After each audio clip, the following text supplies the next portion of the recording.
Good morning, my dear family. Welcome to day 2 of our Manas National Park visit. It's a beautiful morning. The sun has still not risen, and see, this is the river in front of our. It's not a river; it's a kind of stream which flows in front of our resort, and this is where we are staying. That's a room. This is the room we are staying, and the others of our team, they are staying in that room. I'll just give you a quick room tour. Like, this is how is the entrance. We enter here and we meet Shashwata here. Hello. We are all ready. We had a good sleep last night. This is the room. They have all kinds of opportunities, and what we liked the best is that they have put a lot of charging facilities here inside the room. That's the washroom. There's a washroom. That's the basin, wash basin. So it's quite a good one. It's quite a good stay they have offered here. And we also saw, like, in Manas they have a number of other resorts which they have built here. So this place is developing quite a lot, which is a good sign. Outside it's pretty pleasant. It's a bit of cold, but I don't think I need a jacket here. So once our driver comes in, we'll just start off with the safari on day 2. And today also we would be in the Bansbari range, because there are quite a number of reports of good amount of tiger and leopard sightings. And what we realized from the yesterday's safari was that, like, Bansbari, you can do very nice birding. There are a lot of bird activities, but they are of course very shy, which is okay, means, because not many tourists come here regularly like the other parks in India, and sometimes we are feeling like we are the only people inside the jungle. Okay, once we get into the jungle, I'll take you for another tour.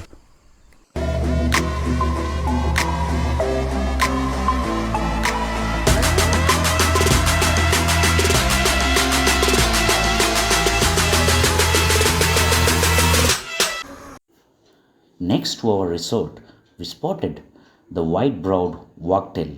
It is a medium-sized bird and is the largest member of the wagtail family. They are conspicuously patterned with black above and white below, a prominent white brow, shoulder stripe, and outer tail feathers.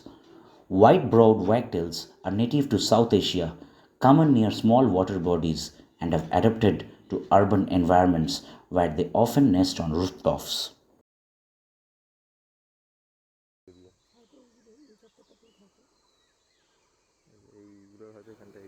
On our way to the entry gate, we met the Indian rhinoceros, also called the greater one-horned rhinoceros, the largest of the 3 Asian rhinoceros. The Indian rhino weighs between 1800 and 2700 kg. It stands 2 meter high at a shoulder and is 3.5 meters long. The Indian rhino is more or less equivalent in size to the white rhinoceros of Africa.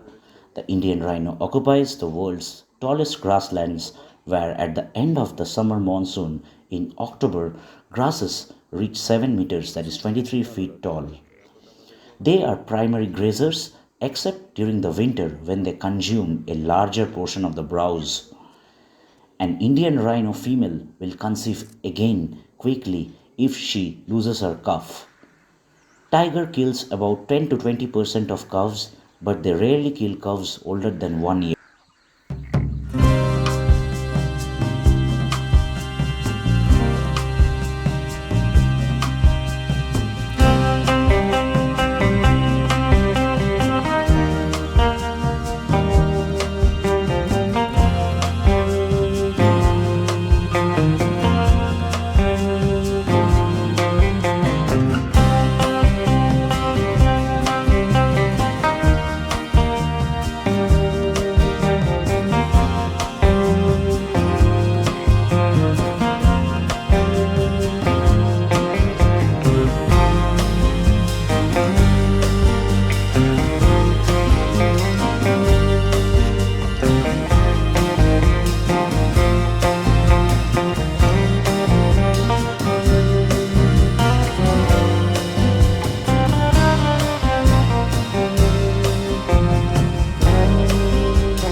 are in front of the gate of the Bansbari range.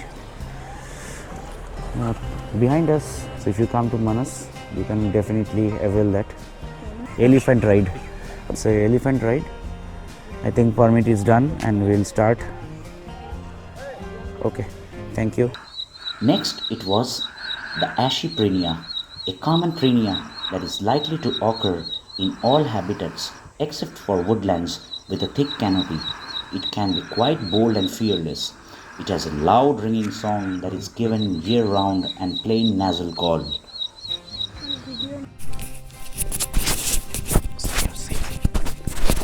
Many elephants. Just a few minutes before they are charging at us, there was another vehicle which created the problem. चलो चलो आगे चलो आगे चलो.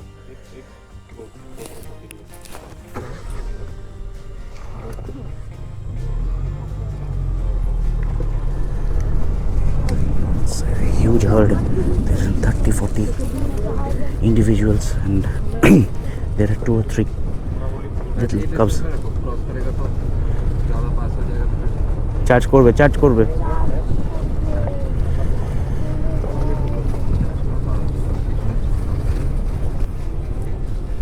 So many elephants, beautiful species.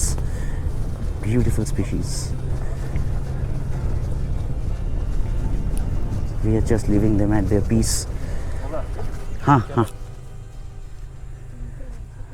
Cross করছে. See, they are coming at us. না cross করছে.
The Indian peafowl.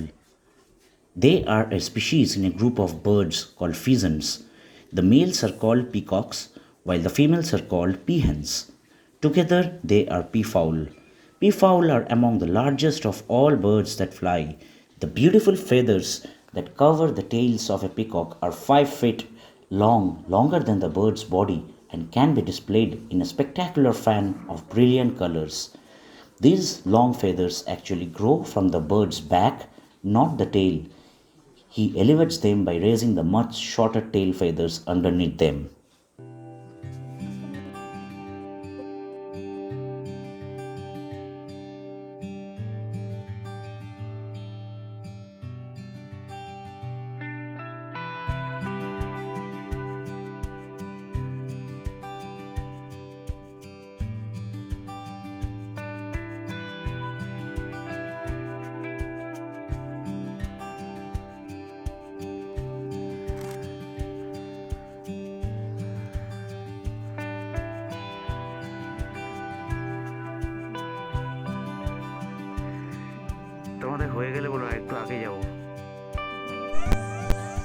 Welcome back.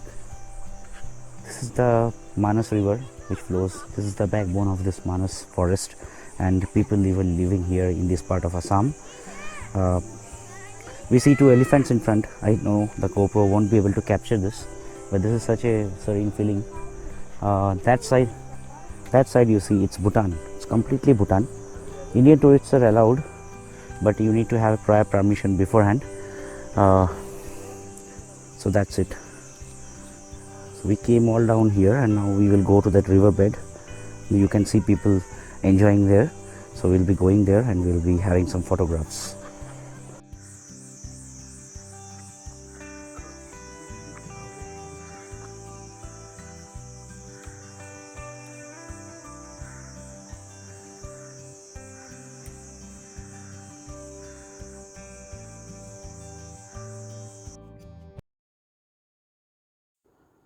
Oh wow, the capped langur? They are forest dwelling primate native to Bangladesh, Bhutan, India, and Myanmar. Their name is inspired by the dark patch of fur that sits atop their head, resembling a cap. The dorsal side of the body ranges from golden orange to yellow in color, giving way to a canopy where they also forage, rest, feed, and play. They are vocal species and have several different calls within their repertoire. These primates are diurnal and mostly folivorous. They are most active during the day, and their diet mainly consists of leaves. They live in groups made up of roughly 7 females and 1 male, and females often share the responsibility of looking after each other's infants. These primates, a species reliant on healthy forests to survive, have witnessed population drops of 30% across their entire range over the past 40 years. Fueled by rampant habitat loss, the sweeping decline of capped langur members is expected by the IUCN to continue over the next 3 generations if conservation action is not deployed at scale.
We headed back for lunch to our resort after completing a pretty fruitful morning safari.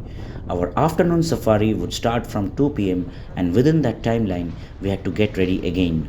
On the way, we were greeted by a surprise again.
Welcome back to day 2.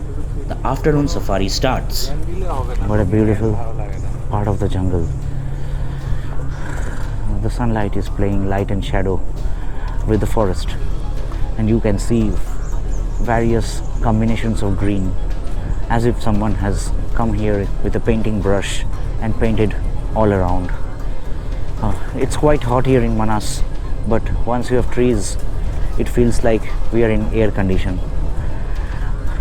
This is our third safari of the trip, and we are still searching for the elusive ghost of the jungle. That's a leopard. There are 78 tigers around in Manas.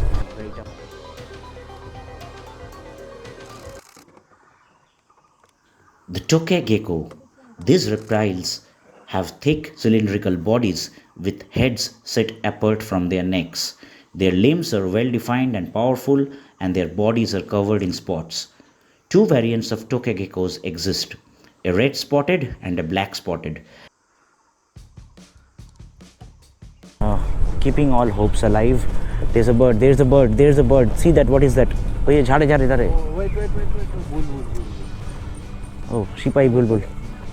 Okay. Oh, that's just a Sipai Bulbul. And this part is very dense. And if you see a predator in this ambience, obviously the photos and videos will be stunning. And with the sunlight, adequate sunlight which is required. The road here is not that smooth. All jungles. If you go, be prepared for some camel ride.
We found the greater adjuvant storks here also.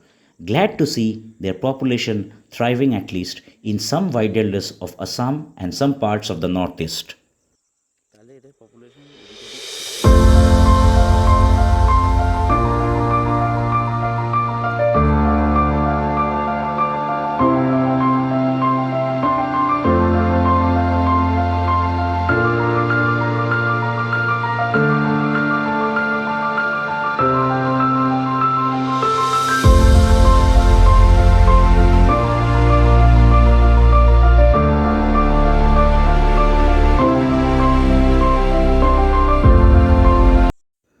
One elephant suddenly gave us a mock charge before deciding against it.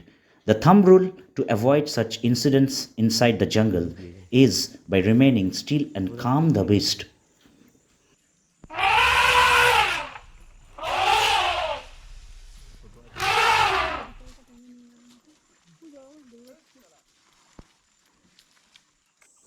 The wild boar is a species of the wild pig native to the forests of Europe, Northwest Africa, and throughout Asia. It may have originated in Indonesia, the Philippines, or nearby, but the earliest fossil evidence from the early Pleistocene era comes from both Europe and Asia. The wild boar's closest wild relative today is the bearded pig present in Malaysia. They have very poor eyesight because of its very small eyes, but it also has a long straight snout that enables it to have an acute sense of smell.